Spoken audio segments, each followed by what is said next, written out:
Hello hello hello বন্ধুরা, কেমন আছো তোমরা সবাই? আশা করছি সবাই খুব ভালো আছো। আমিও খুব ভালো আছি। আর আজকে চলে আসলাম নতুন আরেকটা ভিডিও নিয়ে।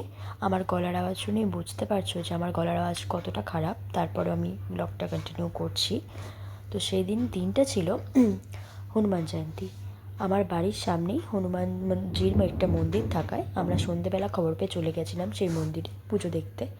সেখানে খুব বড় করে পুজো হচ্ছিল। রাস্তায় বেরিয়ে পড়ার পর সেটা বুঝতে পারলাম যে সারাটা রাস্তায় লোকজনে পুরো কভার ছিল। এই দেখো কতটা ভিড় হয়েছিল সেই মন্দিরটায়।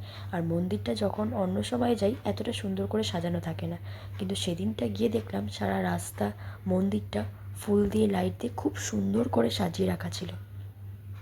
তো সেখানে আমরা মন্দিরে আরতি দেখার পর ভোগ প্রসাদ ছিল খিচুড়ি আর আলুর দম। তো আলুর দম পাইনি, শুধুমাত্র খিচুড়িটা দিয়ে আমরা খাওয়া দাওয়া কমপ্লিট করি। ভোগটা খেয়ে তারপর আমরা বাড়ির উদ্দেশ্যে রওনা দিই।